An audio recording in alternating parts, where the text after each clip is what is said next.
Olá pessoal, meu nome é Samir Rizon Vieira, sou aluno do ProF, da turma 6 de 2025, do Polo da UniOeste, no campus Marechal Cândido Rondon.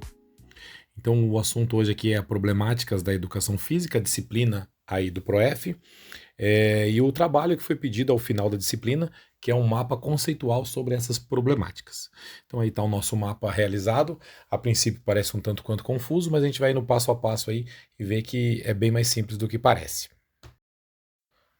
Então iniciamos o nosso mapa com a palavra educação física, que é a nossa disciplina de formação, a área de atuação, que é a escola, né, educação física escolar. Mais abaixo, as problemáticas da educação física escolar, que é a disciplina do ProF, o objeto de estudo do mapa conceitual. Mais abaixo temos as principais problemáticas discutidas ao longo da disciplina problemáticas da educação física. O primeiro que vamos citar são os aspectos legais da educação física escolar. Então, a Lei de Diretrizes e Bases é o que está citando ali, a 9394 de 1996. Também a de 61 e a de 71 foram objetos de estudo, mas vamos citar a de 96, onde a educação física passa a ser um componente curricular. Posteriormente, adicionada a palavra obrigatório, né? Então, é um avanço para a disciplina, mas para os autores é cabíveis de algumas interpretações e apresenta algumas lacunas que não são usadas positivamente para a disciplina. Uma delas é a questão da dispensa das aulas, né? Segundo eles, a dispensa de aulas não é uma forma de valorização da disciplina. A Lei 10.793 do ano de 2003, ela vem para regulamentar essas questões de dispensas de alunos impossibilitados. No texto gera uma discussão se é um avanço ou um retrocesso, tendo em vista que as dispensas anteriormente eram somente para os alunos do período noturno. Após a lei, todos que se encaixem nos tópicos da lei podem estar solicitando essa dispensa.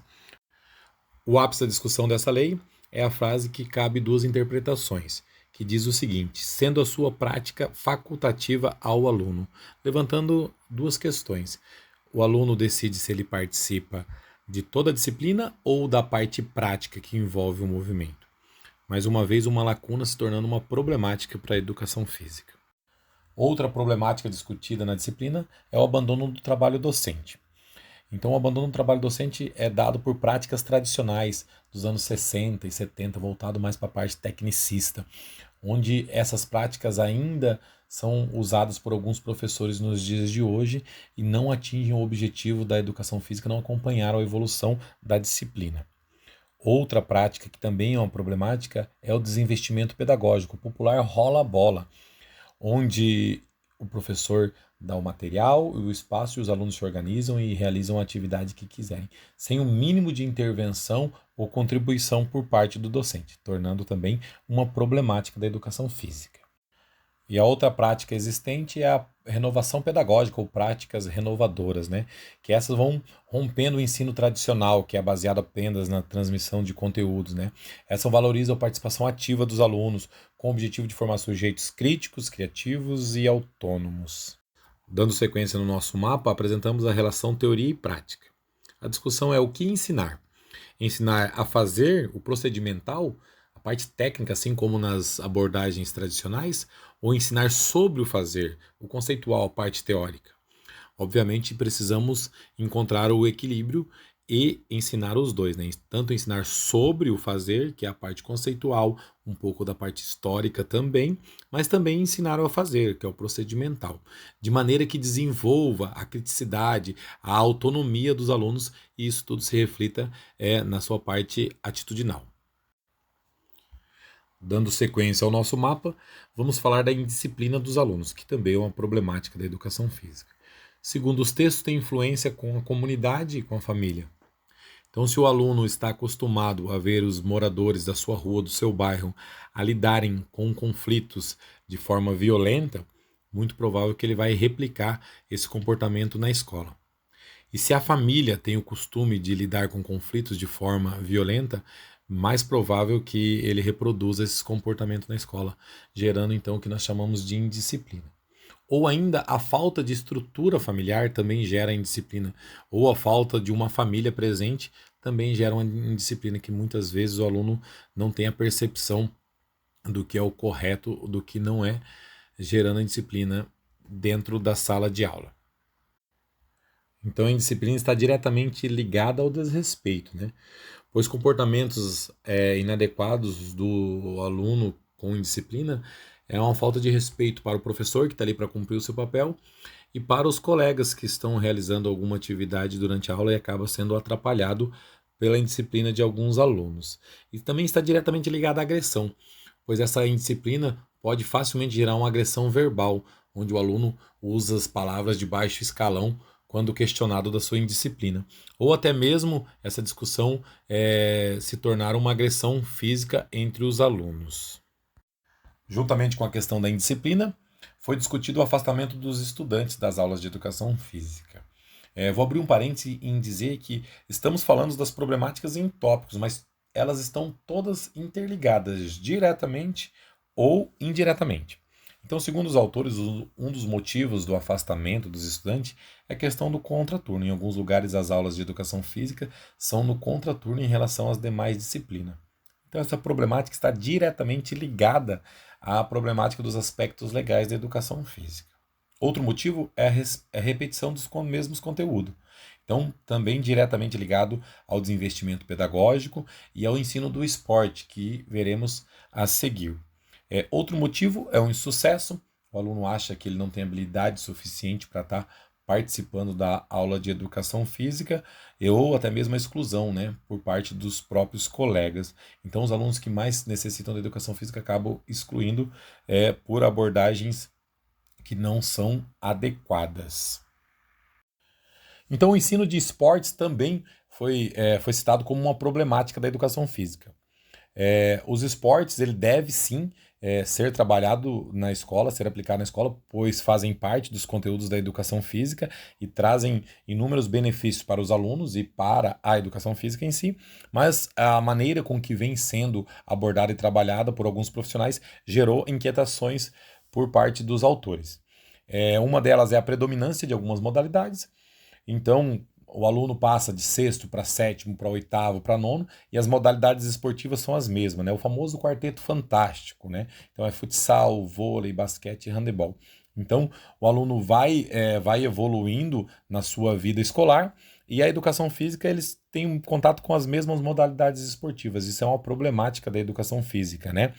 Outra inquietação é a questão da educação física e equipes escolares, né? Eu coloquei EF ali porque é a maneira com que o autor apresenta no texto.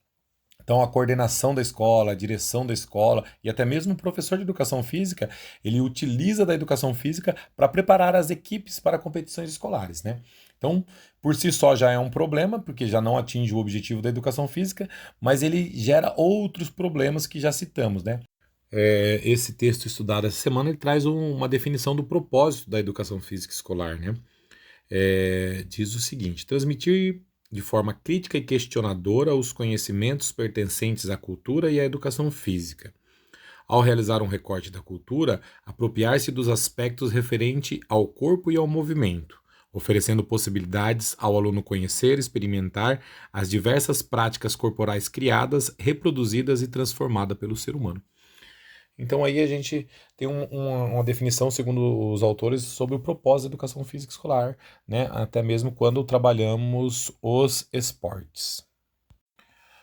Outro assunto abordado na disciplina foram as questões de gênero na educação física escolar.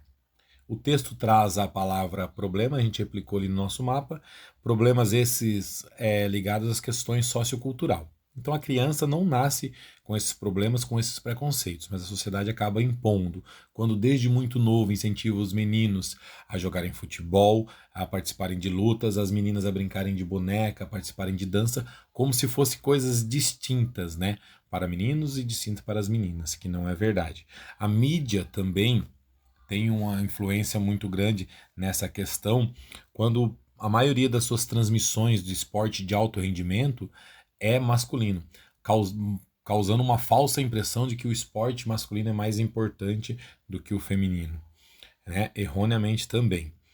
Na educação física escolar, quando as atividades são baseadas no desempenho físico ou motor, para a prática de esportes em geral, isso acaba gerando uma desigualdade de gênero, seja por questões genéticas ou até mesmo por vivência dos alunos, que não é o papel da educação física escolar e nem do professor de educação física.